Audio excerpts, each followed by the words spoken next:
Nothing is permanent than change. Change is unavoidable.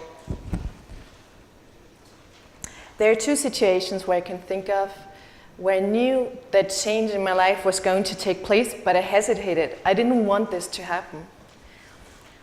One situation was in 2012 and 13, the other one was just last year ago. In 2012, I was working at the university, giving lectures in Spanish cultural studies, and I was doing my PhD. But most of the time, I spent in front of the computer or reading books. It was a lonely type of work, but in that moment, I didn't realize that yet. Then, exactly 4 years ago, September 2012, I went with a group of students to Portugal and Spain. We did that trip from Porto to Guimarães, to Santiago de Compostela, to La Coruña. And my job was to make sure that everything went smoothly. I interpreted for the group. I fixed last-minute situations. I made sure that everyone was on time. And I felt so present, so utterly happy with what I was doing. And I had to go back to Germany. I had a stopover in Brussels. And there was this moment where I was sitting down on a bench and all of a sudden I felt really sad, and I didn't even know where that came from. Tears welled up in my eyes, and I thought, how can I feel that? I just came back from this beautiful week with students in Portugal and Spain. There is no reason to be sad. I couldn't understand it. Well, it took me some time to realize that I had to change, that I was pursuing a dream and a goal that wasn't mine anymore. The goal had changed already, but I did not want to accept it. I didn't want to accept that change is unavoidable. What helped me was to take a step back, relax, and I took coaching sessions. I took coaching sessions to see what would I do instead of this job. So the coach gave me 2 tasks. He said, this might be drastic, but imagine you have only 14 days to live. You only have 14 days to live. What would you do with that time? Imagine you only had these 14 days up till the beginning of October from now on. How would you spend your time? My list was done pretty quickly. It was sure I was going to travel. I would spend a lot of time in nature, at the sea. I would see family and friends. And then in the end, we would have this extensive dinner. I could really see all the table set, the flowers, the candles, the music in the background, the cheerful conversations that we were going to have. And I just could imagine everything up to the last detail. So I did the I did the list, and then he asked me to do a collage. He asked me to think about the dreams and the goals that I had in life, and the goals that I wanted to pursue during the next 5 years. I was supposed to look for pictures that represented these dreams and goals and make a collage out of that. What would your collage look like? What are your dreams and goals for the next 5 years? Mine were these. There were pictures of travel, of spending time in nature, of being with friends and family, but most importantly, to live creatively, to live passionately. And seeing the list, knowing my values in life, knowing what was truly important in life, and seeing that it was aligned with the collage gave me such a drive that within 4 months, I quit my job at the university, I sold my furniture, I packed up the stuff that I had, I bought a ticket, one-way ticket to Spain, only knowing that I wanted to work with an organization called WeShare that dedicates their time to the collaborative economy.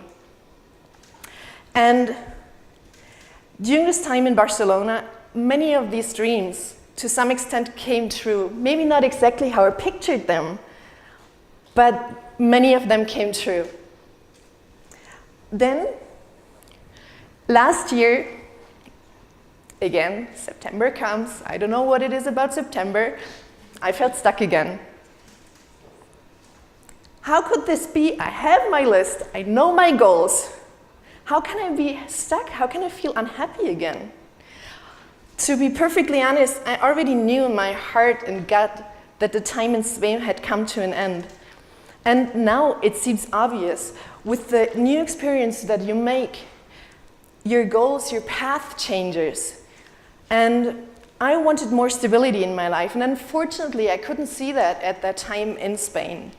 That made me really sad, and that's also the reason why I didn't want to accept that. Because it felt like a personal failure, having to go back to Germany. Because I gave up a lot of things to come to Spain, and not knowing what I was supposed to do, what I was going to do in Germany. And all these questions from my friends and family, like, where are you going? Why do you come back? I didn't want to answer these questions, especially because I didn't have the answers yet.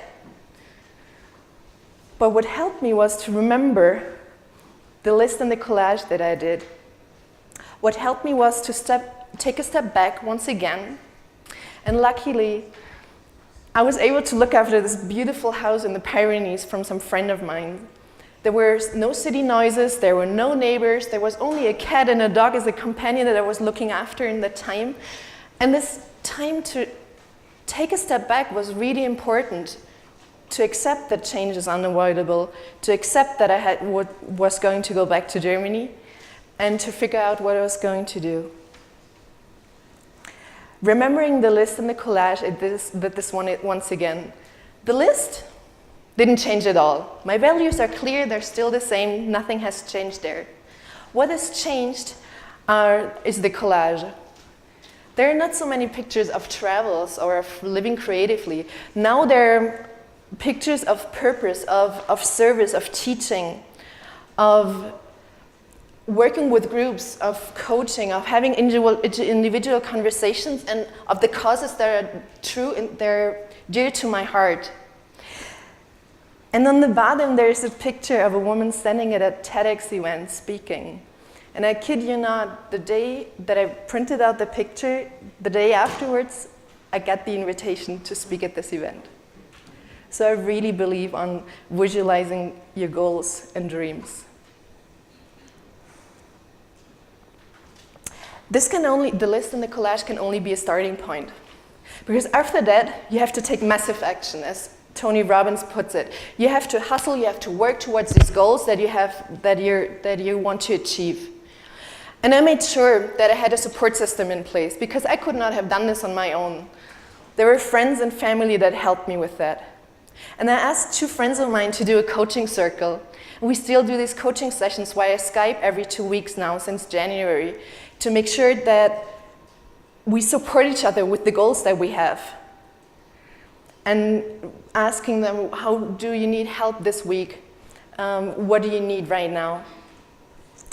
So I had my list, I had a collage, I had a support system in place of people, of positive people that surrounded me, but I also had to make sure that I was in a positive mindset.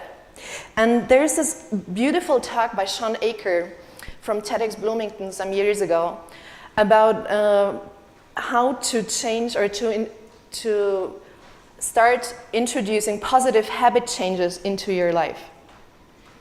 What he proposes is to keep a happiness journal.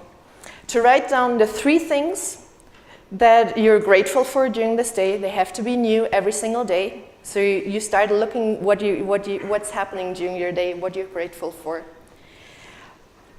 Thinking of the best experience that you had during the last 24 hours. Exercise, because exercise shows you that when you do something, change is happening. Meditate, and to keeping the stress level low. But most of all, show random acts of kindness, help others, compliment others. And I started volunteering in a cafe in the city that I live in right now. And through that, actually, I found my new apartment in Germany. And so the only thing that was missing was the work. Now I work in a project with young refugees from Syria, from Iran, Iraq, and Afghanistan.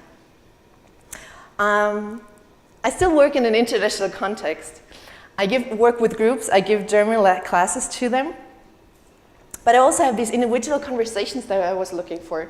I'm helping them find an internship, and really nothing makes me more happy to see these faces from Mohammed, Saeed, Omid, that our work that did their internship as welders, something they did back in their home country, and that they were able to do now in Germany. And now I feel as happy as I did in 2012 when I was in Portugal and Spain with the students. I feel utterly present, happy, and grateful with the job that I do, and it's purpose-driven. It has a sense, it has meaning what I'm doing right now. And coming to Madrid this time, once again I was in Brussels. Once again I sat down on the bench. But this time I wasn't sad. I was proud to see the journey that I went on since 2012 and what has happened over this course of time. So now I know, as change is unavoidable, I know I have the tools in place that help me when I have to make a decision once again and something's going to change in my life once again. So I know I'm going to look at my list of values once again. What would I do if I have 14 days to live? I'm going to do a collage of the dreams and the goals that I have in life. I'm going to take massive action and hustle and work as much as I can towards these goals. And make sure that there's a support system in place. People that have a positive outlook on life and that you surround yourself with these people.